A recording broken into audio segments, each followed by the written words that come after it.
Welcome to Playful Podcast, your guide into the underground scene where we discover topics on kink and electronic music every week. Don't forget to subscribe to not miss out on our next episode.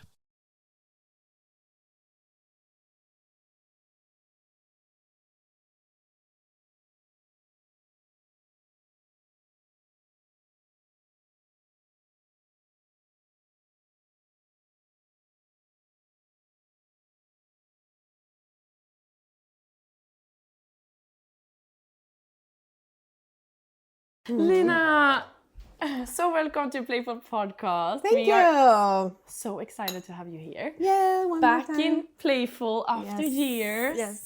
From being our second cover star. That's right.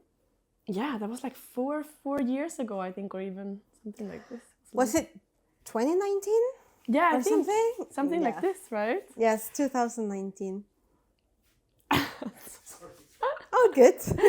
All right, but for the people who didn't read the article, if you would describe yourself using 3 words, what would they be? I would say, oh my God, I think I haven't got asked that question in a really long time, so now I really have to think about it. Yeah. I would say I'm an optimistic person. I am also a very curious person in many ways, and I am also a persistent person, I will say. Persistent, that is such a good thing if you work in films, I can imagine. Yeah, otherwise I will not be here. Exactly. Mm-hmm. Yeah. Yes. Can you see that with like colleagues who didn't stay so long, that was what was lacking, kind of? I mean, I think that in general, doing porn, it's such a difficult industry, and it's such a, unfortunately, being in this industry is very difficult because of all the ways in which you cannot really like make a sustainable income, or because if you do porn, you give up on many other things, or if you want to do other things, you have to give up on porn. And I don't know, like this just the conditions that have led to porn being like a very unstable industry to surviving. I think that for many people just like stops making sense, or people just find something better to do, or people are just like forced out of it for other reasons, who knows. So in many ways it's, I don't know, it's just difficult to survive. I think that for me, in many ways I am convinced that I really want to do this in one way or another, and in a sense I have combination of luck, combination of circumstances, combination of also saying, no, I really want to do this. And because of all of that, I'm still here. Yeah. Wow. Yeah, I feel there are like, especially within the more so, how do you call it? Like I think people name it more so feminist porn, or I don't know what. I think within that genre, you're one of the biggest or the most well-known, right? Like, according to me. But yeah, and I mean, it's I remember when I was doing this interview with Bishop, they said that their friends were saying like, I cannot jerk off one time without having your face pop up. And that's so true. They're everywhere. Yeah, but when you were a teenager, would you say that you had the same personality traits, or were they different? I think that definitely my curiosity and optimism have always been there. I feel that the persistence, I kind of show myself how much I could be. And definitely like through porn, it has been like one thing. And I think also living in Berlin has been another factor that comes to it, I feel that in so many ways it can be really easy to stay here, but in so many ways it can be difficult, or also so easy to leave, And in many ways I've been like, no, I think that I really want to be here, and I really Yeah. want to stay for a while, and I could have like many other options, and you see a lot of people coming and going, you know, so just like, no, like, I want to stay. I'm gonna make it work. I don't know how, and it's gonna be difficult, but I don't care. Yeah, what makes you stay? Or what even, like, both in Berlin and both in Porn, like, what is the fuel? I think that in Berlin, because for what I do, I still think that this is the best place to do it, according to how I want to live my porn career. So I think it's the best place to do it. And I have my people, I have my friends, I have like my partner. So I don't know. I think in many ways my life is here. So I think it just goes very much hand in hand also with my work, because I have also decided for myself, like, okay, like, there's many ways of doing porn. You never know what's going to happen the next day. You never know what's going to come. But at the same time, for me, whether we want to label it as porn or not, like for me, explicit sexuality, it's got to be always my thing one way or another. So who knows, in 5 years I'm gonna stop like performing or something, but I was still going to be part of it. You decided that already? No. Okay. No, not at all. Like, I love it. I love performing. I love being in front of the camera, but I have been directing as well. I have also surprised myself in the ways in which I can also be a producer. I have never thought about it, but I have been doing it also a bit. So yeah, I think I like all of these things, and maybe, I don't know where I'm going to be, or how am I going to be feeling, or what I'm going to be thinking in 5 years. So let's say maybe I'll just like say, I don't want to perform anymore, but then I want to direct, or I want to produce, or I want to do other things, or be involved in it, but in different way. This is because I remember when we did the interview back, and you said that you just kind of knew that you were good at performing. Yeah. That you were like, I just felt that I was good, and I went for it. But now, since you're also behind the camera, what's your story? Or like, how did you know that you wanted to also be behind the camera? I think that because when you perform, like most of the time, at least when it's like films, and OnlyFans aside and amateur stuff aside, at some point, like, you are always kind of doing it for others, you know? I mean, you enjoy it, you feel really good about it, you did your job, like, you amass like good kind of experience and everything. But at some point it just becomes like this constant of like, oh, like, I am doing this for others. Like, I'm telling other people's stories. I am putting myself in like places that I am like being asked to. And then I was at some point like, well, I actually just want to do my own stories, or to tell my own stories, or to be able to, to put it in that way. So that's how like directing came about. Was there something you were like, this, like, did you have a knowing that you'll be good at it too? Or was it the perspective that you did feel was lacking in the business? Or what was like the main drive, would you say? I mean, I don't know. I think directing it's so different from performing. Yeah. Because for performing, it's just like you have like this one role to accomplish. That, of course, it's like, it's difficult. You need like skills, you need traits. It's also like you need to have like some teamwork awareness of sorts. But then directing is just like so many details. Yeah. And it's just like so much about like, there's a lot that you learn from, let's say, like having like certain vision, you know, or having also to, like, how do you want to realize it? How do you want to communicate it? And what type of team do you want to build? And also, even though you are like in front of the camera, if you need to give other people direction, it's also not the same. No.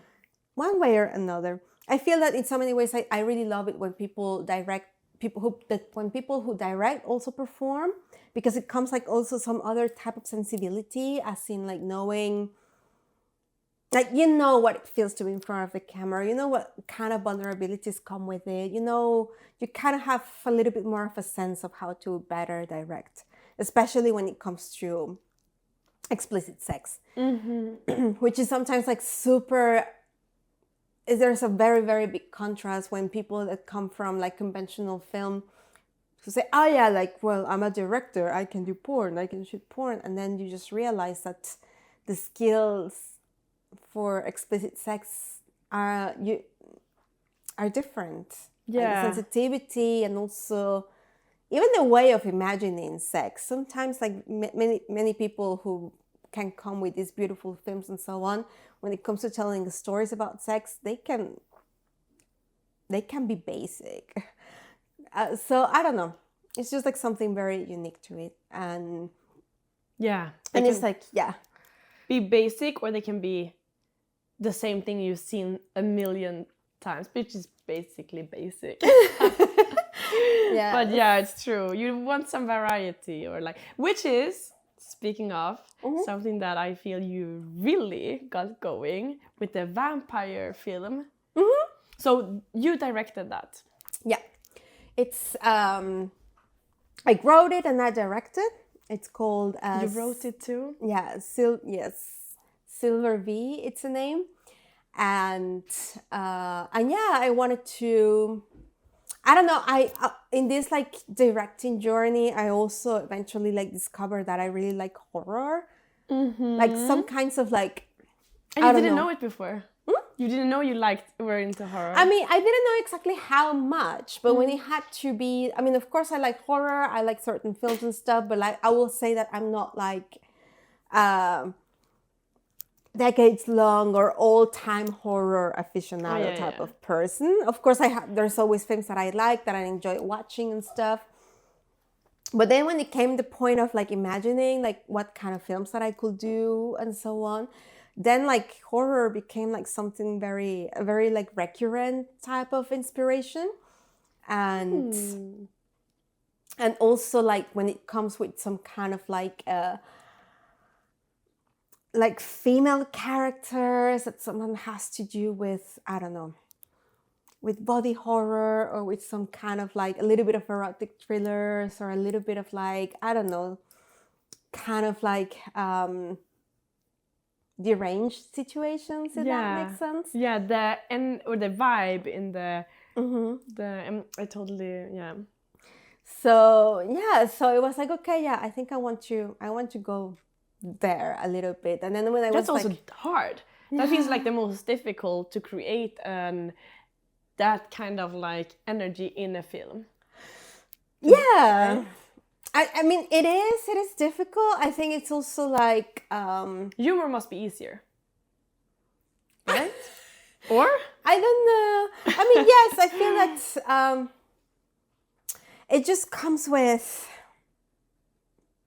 I think also because there is like this kind of... also depending on where you want to take a story, it just becomes like something that you like have to like create anew, or just say, oh, okay, how do I give this like this type of like touch? I first like started like performing. There's this film like directed by Maxis Grace that it's also a horror porn, and I super enjoyed it. Like it's still one of my favorites as a performer. And then from that I was like, okay. Can you see why it was your favorite? What was the whole thing with it that you... Because it's a narrative film, so it's not just like it's not like not that there's anything wrong about it, but it's not like it's not a porn film that has like some story like before the sex and a bit of like story about after the sex, just like as to give it cohesive. Like this is more like there's like a narrative to it, you know? And it starts like at one point, like develops in a certain way, and then something happens and sex is all over the place, and then like it just like finishes, you know, in a certain way, and then it has like some certain like subtext to it. So I was like, oh my God, like this was super enjoyable for me as a performer, and at the same time also super inspiring. So as to say like, okay, maybe if I'm gonna tell my own stories, I also want to do it like that way, to have a bit of narrative, to have like, of course, like sex as a central thing, but also like something that it's telling something more than just like an intro and outro scene in between the sex. This is next level porn watchers and and performers, I feel. It's like, seen that, been there, done that. Let's go next level. Let's explore. Yes, I don't know. I love the exploration part to it. Like for me, it's like super, super exciting, and I think it's one of the things that I found the most fascinating about porn is the fact that you can say many things through pornography. You can almost use it as a language of sorts if you want. And I feel that it's always like plenty of potential, you know? It's not just like, okay, like the sex bit, of course, like it's super important to also watch like these films where you just like get off to, you know? But I think it's also really interesting and fascinating to explore like ideas or to say other things through pornography. So that's what I wanted to do. Circling back, that's what I wanted to do with Silver V the Vampire thing. Okay, what did you wanted to say? Did you have like anything concrete?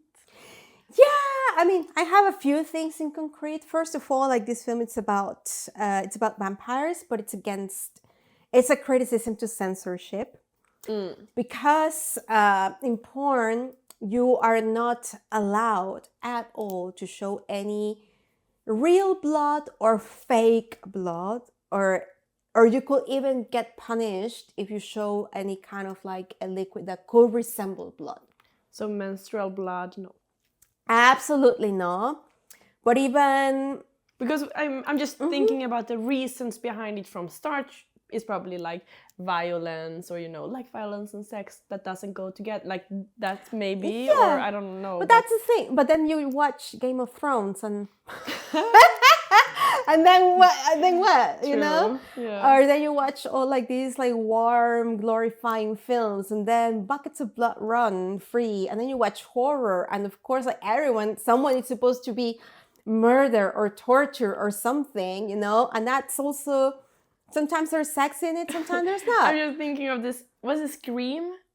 Where she's just running around, yeah, and he stabs her breath. Like, it's, I don't know. It's not sex, but it's still sexy. Yeah. Yeah, well. So, I don't know. It's just like very like dumb. And the reason why this is happening is just like very, very dumb censorship going on. Because actually, the reason why blood is forbidden in porn, it's because the major like payment processors like follow the rules of major like credit card, I don't know what you call it, companies, conglomerates like MasterCard or Visa. So they say like, oh, like this kind of like high risk business, as they call it, porn, they cannot show any type of human waste. And they're like ambiguous on purpose about these things. And then the people who process payments, like the intermediaries between like credit card companies and porn consumers, they just make whatever interpretation they want to do about it, and just like to cover themselves, and they just go like even like stricter about it. So for this reason, like it's not about like, oh, this is good blood, like menstrual blood, like nothing. I mean, real nothing. If you have like, I don't know, like cutting fetishes or like needle fetishes, like that's absolutely not. But it just comes to the ridiculous point of like even fake blood is forbidden. So if you want to make a horror porn, let's just call it like a slasher film and so on, you cannot do it because MasterCard doesn't allow it. But then you can watch the Texas Chainsaw Massacre, and that's fine. All right, but now I have 30 questions. Yeah. Because you did this somehow. Yeah. And so how did you work it through? Well, actually, the thing is that for this film, because it's on getcheeks.com, so it's a paid platform, so we cannot... You only have the film there. At this point, yes. This is not sponsored, guys.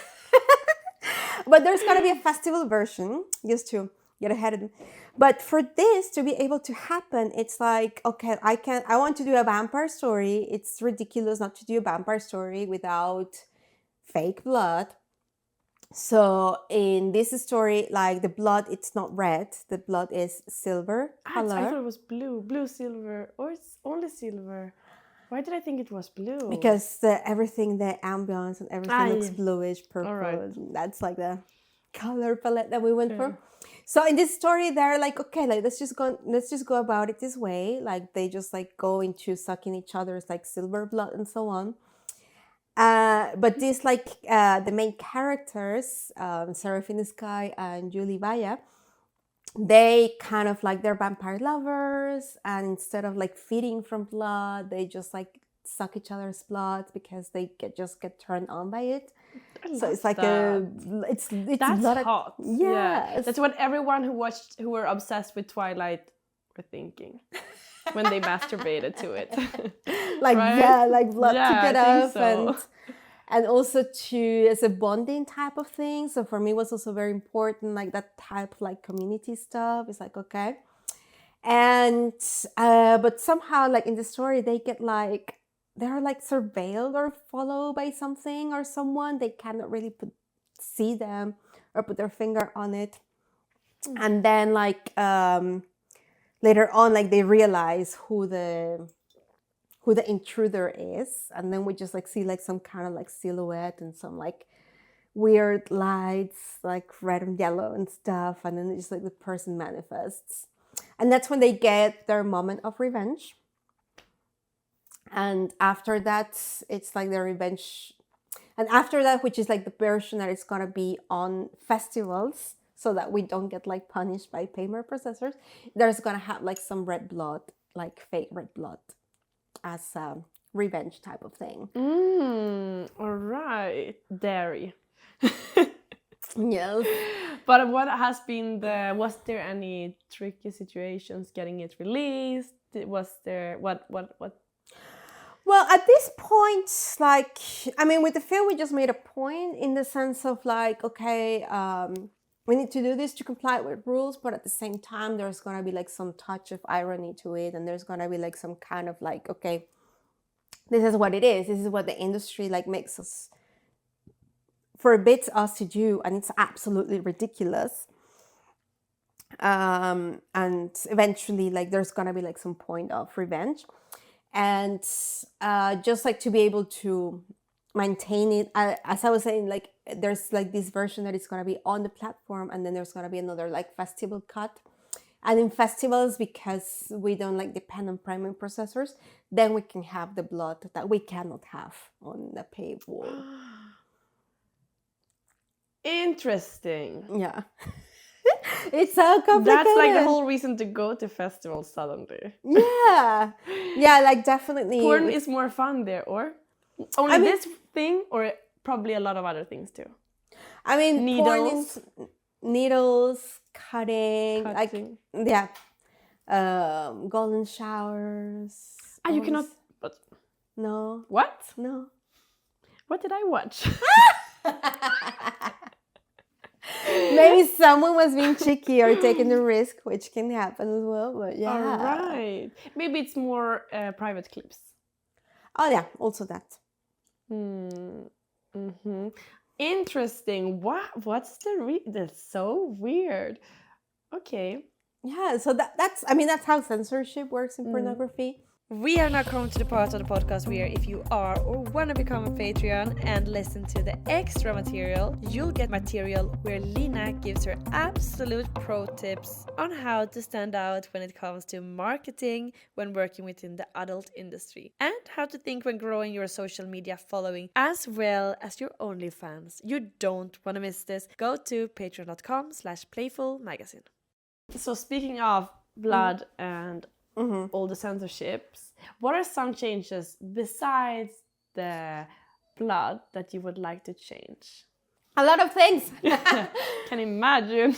I mean, in so many ways, there's like very terrible laws that come, and each time like we get thrown in the industry, you know, like whether it is in Europe or in the United States, whatever happens there, it's also like spills over to to everyone who like works and that it's the internet to work, you know.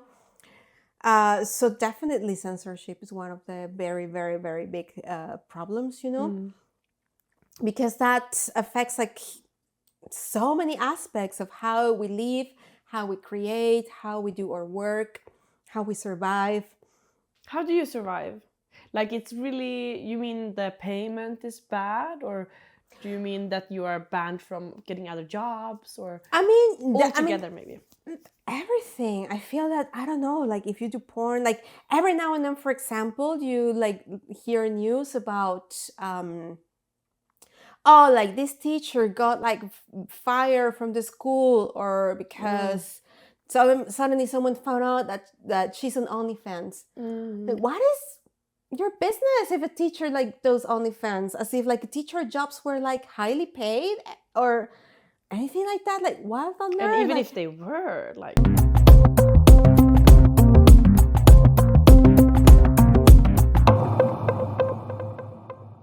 What would you say is like, or like will be significant for the Lina Bembe productions in the future? What would be? I think that's, as in like what's... Yeah, because now you are like, it's obviously very political. Will that be significant also for the coming films? Is that something you like? Always, yeah. Yes, yeah. I think that many ways, like doing porn is like a very inevitably political type of thing. Like, it doesn't matter where you stand. Like, maybe you want to reinforce what it's stereotypes or whatever it is for your work, or either you challenge it and talk about it, and I think that for me there's just like no way of not saying what I think or how I feel. Yeah, because even how I feel, when I talk about how I feel, it's also like, it's always like, oh, like there's a politics. So yeah, I think that for me, I have always thought that politics are really important to this, because let's just say in this ideal world where like stigma doesn't exist about pornography, where censorship doesn't exist about pornography, we still talk about like we still talk about queerness, we still talk about like relationships, we still talk about ways in which we feel desire, we still talk about ways in which we feel pleasure, and all those things, and they always have like some type of political insight, you know. And there's always ways of like discussing it, like in interesting, talking about it interestingly, talking about it in thoughtful ways, exploring it, even if you want to do it in a playful way, there is always something about it. So I honestly don't think there's a way of like escaping that, you know. And for me, I think that's from the more I get into this, the more I want to be also politically explicit, if that makes sense. Yeah, for sure. Yeah. Do you think we're gonna see you more so in front of or behind the camera in the future? It really depends. Like, for example, Silver V, it was me behind the camera entirely. But for example, last year in February, I did a music video with Jasko Fide. And for that one, I was both directing and performing. So, because I was like, yeah, it just felt right to do it that way. And I also have this other film of my own that I'm still that I still need to finish, that I shot it earlier this March. Oh. Yeah, and that one is like entirely my own, like entirely independent. And that's a body horror story. Body horror. What is that?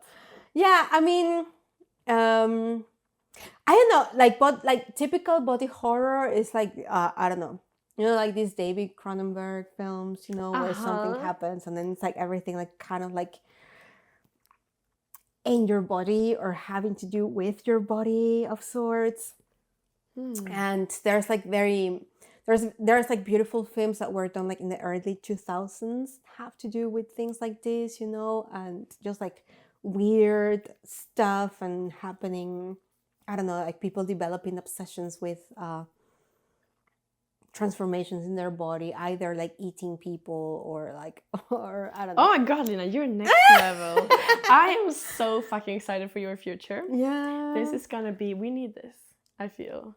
And we need you also in so many ways, just to like do all this, but fuck, I'm ready for the ride. Yeah. I mean, I'm super excited about it. In so many ways, it's super scary because it's like, okay, like I have this film, it's porn, it's horror, and of all things, like I'm gonna make a film that I might not only be able to show in festivals, like I will not be able to like license, I will not be able to put it in the public. I don't know, it's just very, at the same time, it's like, okay, I'm doing all this, and then what's gonna happen after this? But I don't know, I just feel like the excitement about it. I think it's exciting, and I feel that, at least like for me, it's important. And if I feel that I said something through porn, that for me, that just like, that's like goal reached. Accomplished, yeah. Mission accomplished. Lina, thank you so much for coming to Playful Podcast. It was such a big pleasure to have you. Oh, thank you so much. Now, reunited. Yes, now we have the extra material. This was it for Playful Podcast this week, but please follow, subscribe, and listen to our next episode. And if you want to have a say about future artists, or even ask your own question to one of our guests, follow us on Instagram and make sure to add your question when we lift our coming guests. Thank you so much for joining, and see you next week.